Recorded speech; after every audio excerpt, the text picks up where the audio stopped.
Friends, Canadians are known for their politeness. They apologize for everything, even when it's not their fault. But this week, Canada took a stand. Prime Minister Justin Trudeau, with maple syrup practically dripping from his beard, announced retaliatory tariffs against the US. That's right, Canada fought back. The amount? A cool $155 billion worth of American goods. These tariffs are no joke. We're talking a 25% hike on a whole bunch of stuff.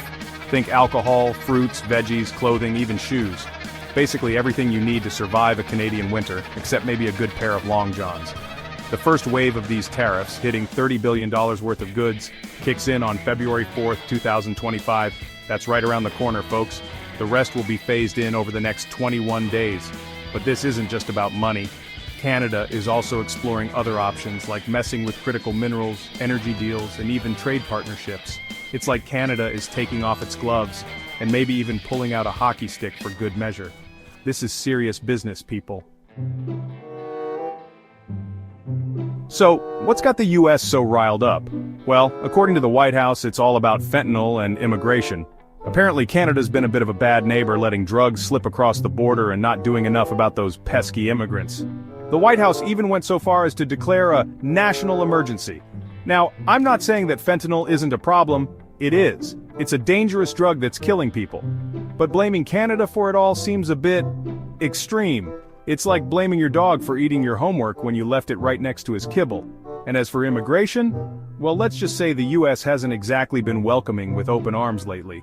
The US decided to slap a 25% tariff on almost everything Canada sends its way. Everything. Maple syrup, lumber, even those little Canadian flags people put on their backpacks. It's like they're trying to build a wall out of tariffs. Now you might be thinking, surely Canada tried to talk some sense into the US? And you'd be right, they did. Canada even threw some money at the problem, pledging $1.3 billion to beef up border security and fight drug trafficking. But apparently that wasn't good enough for the US. They wanted more. They wanted Canada to bend over backwards, apologize for the weather, and maybe even throw in a few free poutine coupons. But Canada, for once, stood its ground. They said, enough is enough, and who can blame them? Sometimes even the nicest person has their limit. So, what happens now? Well, nobody really knows for sure. But economists are predicting some rough waters ahead. They're talking about rising prices, economic chaos, and maybe even a recession. The thing is, Canada and the US are like two peas in a pod. They're best friends, trading partners, and sometimes even pretend to hate each other's guts.